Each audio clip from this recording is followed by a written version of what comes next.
Esse vídeo aqui é pra você que já jogou Last of Us 2 e que, portanto, já sabe tudo o que acontece no jogo. Se você ainda não jogou Last of Us 2, fica aqui o alerta. Esse vídeo aqui é com spoilers. Eu já gravei um vídeo sem spoiler algum sobre o jogo. O link vai estar aqui nos cards, caso você queira assistir. Lá não tem nenhum spoiler do jogo, mas esse vídeo aqui vai ter spoiler.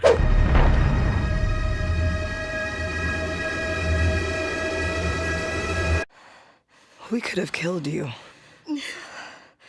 Maybe you should have.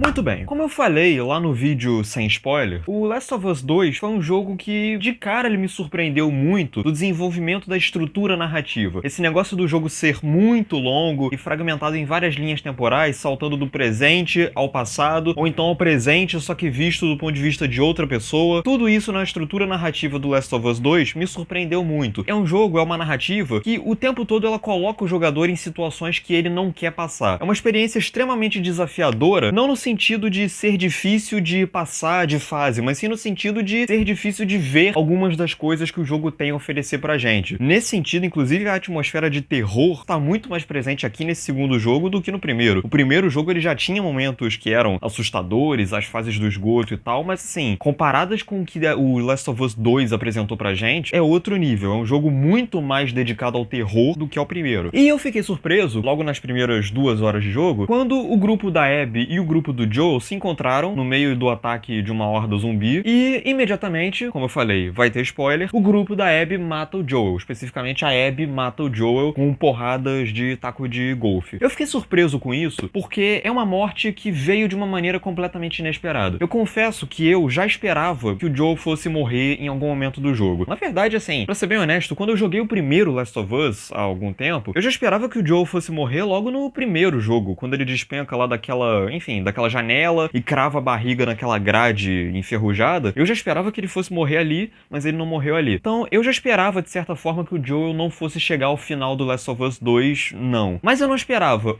que fosse ser logo no início do jogo, e dois, que eu não esperava que a morte do Joel fosse ser uma morte tão seca, tão visceral, sem rodeios, sem firulas visuais, nem nada. Pra Ellie, inclusive, a coisa que mais dói na Ellie é o fato de que, pra ela, aquela morte não teve sentido nenhum. Ela é uma morte que realmente veio do nada, no meio de uma situação aleatória. Isso pra mim reforça muito a lógica do universo do Last of Us. É um universo onde tudo pode acontecer a qualquer momento, de improviso, sem nenhum tipo de alerta. Isso também se aplica à morte dos outros personagens que vêm depois, do Jesse, ou então a Yara, que é a irmã do Lev, que é outra personagem que também morre de uma maneira completamente de uma hora pra outra. E mais uma vez, assim como no primeiro jogo, esse Last of Us 2 ele também consegue usar muito bem a linguagem do videogame, a interatividade oferecida pelo controle do videogame, pra fazer o jogador se sentir na pele dos personagens nos momentos mais dramáticos da história. A gente controla, ao longo da narrativa, vários personagens diferentes, e os momentos em que a gente controla o personagem X na hora Y faz toda a diferença. Se a gente estivesse controlando outro personagem nesse momento, o efeito não seria o mesmo. Isso pra mim já fica muito claro no momento que vem logo depois da cena da morte do Joel, quando a gente passa a controlar a Ellie, e a gente entra na casa do Joel, e a gente vai vendo os objetos que estão ali naquela casa, a gente vê o desenho que a Ellie fez pro Joel, a gente pega e controla, né, o relógio do Joel, a gente pega o violão, a gente vê fotos do Joel com a Sarah, e isso é muito bacana, porque como a gente tá controlando a Ellie ali, é como se a gente estivesse sentindo o luto da Ellie. E isso é uma coisa que a linguagem do videogame, de novo, com essa interatividade, com esse poder de fazer o jogador se sentir na pele do personagem naquele momento específico, faz toda a diferença. E como a gente já tinha um apego muito grande àquele personagem, e pra gente a morte dele pareceu, de novo, um acaso do destino, pelo menos de primeira, assim como parece pra Ellie até o final do jogo, nós sentimos a mesma raiva que a Ellie. A gente sente uma vontade enorme, incontestável, de ir atrás daqueles personagens e dar a eles o castigo que eles merecem, sem nenhuma piedade, trucidar eles no meio das cenas de ação, no meio dos gameplays, etc. Inclusive, na hora que eu joguei essa parte, eu até coloquei no Twitter lá que aqueles personagens estavam muito fodidos na minha mão,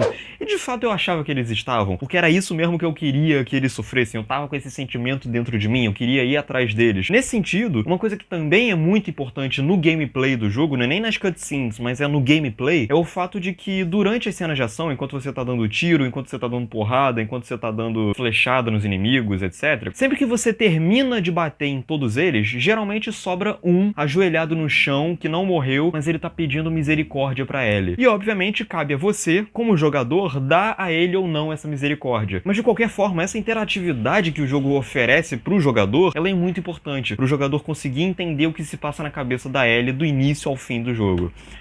Porém, existe também o outro lado da moeda. E isso pra mim é a grande riqueza do Last of Us 2. Como eu falei no vídeo sem spoilers, e aqui eu vou conseguir me aprofundar um pouco mais, aliás, bem mais, o jogo ele não se separa simplesmente entre mocinhos e bandidos. Na verdade, ele propõe um retrato extremamente complexo, extremamente profundo das motivações de todos os personagens. Todo mundo ali tem lados, até os mais extremistas a gente consegue entender pelo menos o que motivou eles a serem quem eles são. E por que eu digo isso? Porque, embora eu tenha, como eu já falado, pego um ódio enorme da Abby e do grupo dos lobos depois que eles mataram Joel, ainda assim existia dentro de mim um sentimento de eu quero pelo menos entender qual é o lado desses personagens. Por quê? Porque logo no começo do jogo, o jogo obrigou a gente a jogar um pouquinho com a Ellie. A gente acorda no meio de uma floresta, dentro da personagem dela, né, controlando a personagem da Abby, e ela vai de um lado para outro, e ela avista ali o vilarejo de Jackson junto com o Owen. Então, pelo menos, o fato da gente ter conhecido um pouco daquela personagem, um pouco da relação dela com o Owen, um pouco do humor da relação dela, um pouco dos medos dela ali também no meio daquela situação, isso faz a gente, querendo ou não, criar um leve apego à personagem até aquele momento que ela mata o Joel. E isso é muito importante, porque isso de cara já impede o jogador de enxergar a Abby como uma figura simplesmente desumanizada, vamos dizer assim, simplesmente como um monstro, por causa dessa simples decisão da gente ter controlado ela rapidinho no início do jogo. Isso é muito bacana. E aí, nós entramos num outro ponto que pra mim é muito crucial no Last of Us 2, e que também foi motivo de brigas aí na internet, que é o fato de que lá pra metade do jogo, quando a Abby e a Ellie finalmente se encontram, em vez do jogo se concentrar no confronto entre as duas logo de imediato, o jogo resolve interromper a cena no meio e voltar muito no tempo pra poder mostrar toda a história da Abby. Daí a gente acompanha flashbacks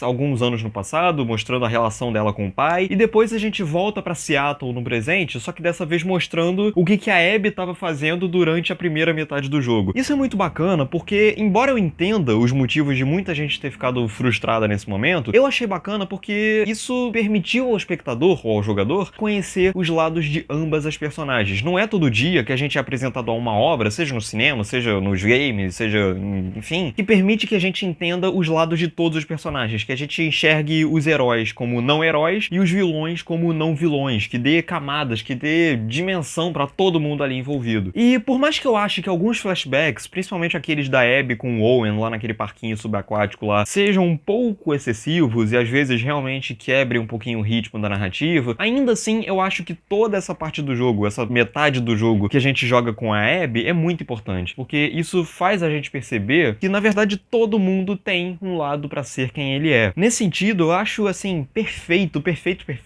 o fato do pai da Abby ser aquele médico que a gente matou lá no Last of Us 1. Porque lá naquele jogo a gente não tinha muita alternativa. A gente tinha que matar ele pra poder pegar a Sarah e ir embora, e a gente não pensava muito nele. Quer dizer, eu lembro que eu fiquei um pouco com peso na consciência. Eu lembro que quando eu matei aquele médico, eu não queria matar aquele médico, mas enfim. Quando a gente descobre essa motivação da Abby, é engraçado porque a gente se sente meio mal, meio sujo, sabe? A gente sente uma culpa por causa de tudo que a gente havia feito ao longo do primeiro jogo, né, da gente ter matado aquele médico lá, e por causa de tudo que a gente sentiu enquanto estava jogando Last of Us 2. Todo aquele ódio, toda aquela raiva que a gente sentiu daqueles personagens, esse desejo da gente trucidar os lobos, etc. A gente se sente meio culpado por ter sentido isso, porque a gente percebe que a Abby tinha uma motivação, querendo ou não. Isso é muito curioso, porque, sinceramente, eu acho que eu nunca mais vou conseguir jogar o primeiro Last of Us da mesma forma. Quando eu chegar naquela fase e eu tiver que matar o médico e tal, eu vou ficar pensando, porra, nas consequências que aquilo vai gerar pra Abby, depois pro Joel, depois pra Ellie. Só que ao mesmo tempo é muito importante a gente perceber que tanto a narrativa da Ellie quanto a narrativa da Abby são duas narrativas sobre vingança. Algo aconteceu com as duas personagens que faz uma querer se vingar da outra e vice-versa. E aí a gente entra num tópico que desde o primeiro Last of Us me chamava muita atenção, que é o fato de que o Neil Druckmann, que é o roteirista tanto do primeiro quanto do segundo,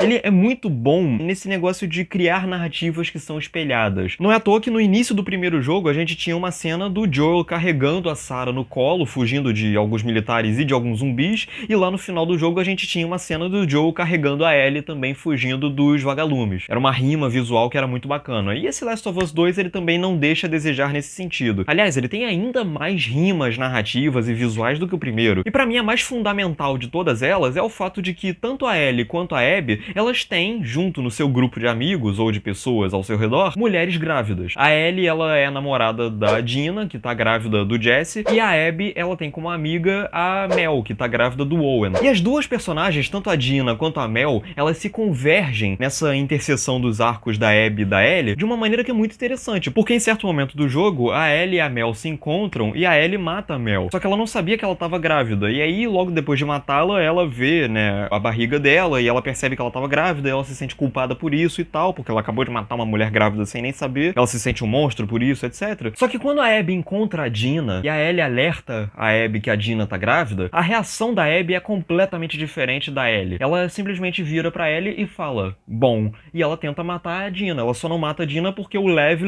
pede pra ela não matar a menina que tava grávida e tal. Ou seja, por mais que a jornada da Ellie e da Abby sejam muito parecidas, a reação das duas diante de uma mulher grávida é muito diferente. Se a Ellie se sente culpada por ter matado uma mulher grávida, a Abby vai lá e tenta matar uma mulher grávida por pura vingança. E se os lugares das duas personagens fossem invertidos, se a Ellie estivesse no lugar da Abby e vice-versa, provavelmente a Ellie teria a mesma reação de sadismo da Abby e a Abby teria a mesma reação de misericórdia da Ellie. Ou seja, em resumo, se tem uma coisa que esse Last of Us 2 ensinou, ao menos pra mim, é que a vingança e os sentimentos ruins, eles tendem a transformar os seres humanos no que eles têm de pior. Como dizia o Seu Madruga, né? A vingança nunca é plena. Mata a alma e a envenena. Esse jogo, ele fala muito sobre isso. A gente percebe, à medida do jogo, como as personagens vão se tornando cada vez mais cruéis e impiedosas à medida que elas vão abraçando esse sentimento de vingança que elas têm dentro delas. E isso culmina, pra mim, no final do jogo, que é, pra mim, a prova definitiva de como esse Last of Us 2 ele é um jogo amargo e depressivo e trágico. Como eu falei no vídeo sem spoilers, se o primeiro Last of Us era um jogo sobre o Joel reencontrando o espaço dele no mundo, esse Last of Us 2 ele é um jogo sobre a decadência moral e espiritual da Ellie de um modo geral, e é por isso que eu entendo o fato do jogo ser uma experiência tão desgastante de um modo geral. É um jogo triste de jogar, é triste você acompanhar a Ellie, que é uma personagem que você acompanhou desde que ela era criança, se tornando o que ela tem de pior dentro dela. E pra piorar, quando a Ellie vai lá tentar acertar as contas com a Abby, ela perde os 2 dedos. E isso pra mim é o detalhe mais trágico e mais triste do jogo inteiro. Se o primeiro Last of Us, ele tinha como signo da jornada do Joel aquele relógio que ele usava, né, o relógio que a Sarah tinha dado pra ele no início e que ele usa ao longo do jogo inteiro, esse Last of Us 2, ele tem como signo da jornada da Ellie o violão que o Joel tinha ensinado ela a tocar. Ao longo do jogo inteiro a gente vai tentando tocar aquela musiquinha que o Joel tocava no início e a gente meio que falha, depois aprende a tocar direitinho e tal. E aí no final do jogo, quando a Ellie perde esses 2 dedos aqui da mão e ela retorna pra casa, pra fazenda dela abandonada porque a Dina foi embora e tal, e ela pega aquele violão e ela tenta tocar de novo, ela não consegue porque ela tá sem aqueles 2 dedos. 2 dedos que ela perdeu justamente nesse rompante de vingança que ela foi atrás da Abby e só se prejudicou nisso. Então ela termina o jogo sozinha, sem a família, sem o amor da vida dela, sem 2 dedos e sem conseguir tocar aquela música que era o último elo de ligação dela com o Joel. Então, justamente por causa desse desejo dela querer vingar a morte do Joel, ela acabou perdendo o único contato que ela tinha ainda com o Joel, mesmo depois da morte dele. E isso pra mim é o detalhe mais trágico do Last of Us 2. Esse é só um dos detalhes que tornam Last of Us 2 um jogo tão fascinante e uma continuação tão apropriada pro primeiro jogo. E é isso, depois de 2 vídeos enormes sobre Last of Us 2, eu quero saber agora de você. Diz aqui nos comentários o que você tem a dizer, curte o vídeo se você gostou, compartilhe, se inscreva no canal, acesse depoisdocinema.com.br. E é isso, um grande abraço e até a próxima.